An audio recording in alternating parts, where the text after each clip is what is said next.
It's a miracle. We finally have an incoming president who actually understands how to conduct business for the American people. Business rather than politics. Although he's just proven himself to be pretty good at politics, too. President-elect Donald Trump already making deals, just as he promised. The strategist and CEO that our country needs.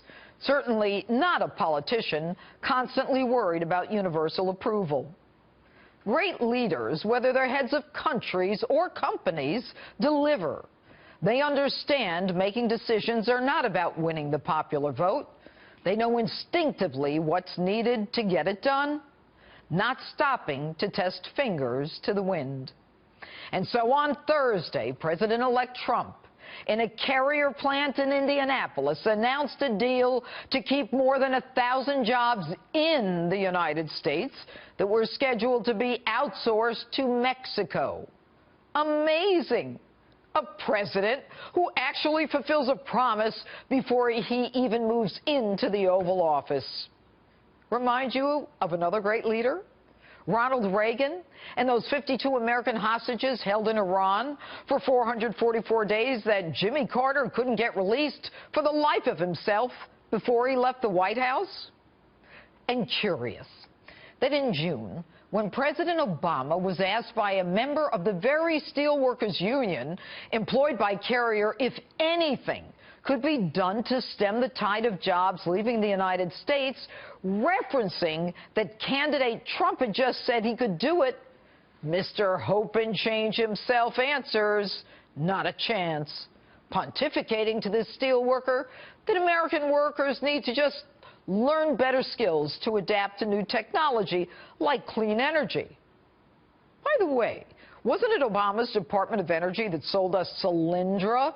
Remember that clean energy company destined for failure that lost $500 million taxpayer dollars? Sure, learn that technology and you'd be out of a job there for good. And then Obama takes his shot. Listen. Those jobs of the past are just not going to come back. And when somebody says, like the person you just mentioned, who I'm not going to advertise for, that he's going to bring all these jobs back. Well, how exactly are you going to do that? What are you going to do? There's no answer to it. He just says, well, I'm going to negotiate a better deal. Well, how exactly are you going to negotiate that? What magic wand do you have? What magic wand?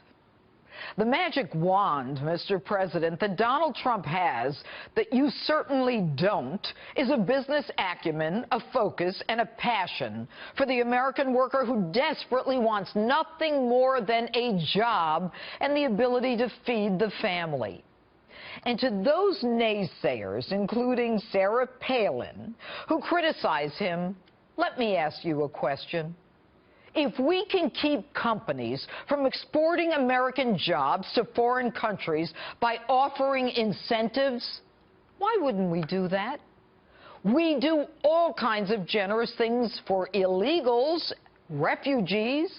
We educate them, medicate them, house them, give them food stamps. We even give them Obamacare, although the president said it wouldn't cover them. So much for transparency. We bring them in by the thousands. Now, all that costs us taxpayer dollars, not to mention the security danger. Where's our incentive? Shouldn't American workers be allowed to keep their jobs, pay their mortgages and their rent, put gas in their cars, heat in their homes, buy food, help their elderly parents, not to mention putting a gift or two under a tree, assuming they can even afford to buy one, all of which keeps our economy going? At least American workers pay taxes, more than just sales tax that fund our government to then pay for the illegals and the refugees. So if we give that tax cut, at least we get some tax money back. Not to mention that these American families won't then have to go on unemployment and welfare. No fancy slogans here, folks. No one-liners. But you're watching history. You're watching another Ronald Reagan. You're watching in real time a president-elect who is not all talk, a leader who is going to show us real hope and change. It's time for America to believe. It's not only Christmas, everyone. It's morning in America once again. And that's my open. Tell me what you think on my Facebook page or Twitter, #JudgeJeanine.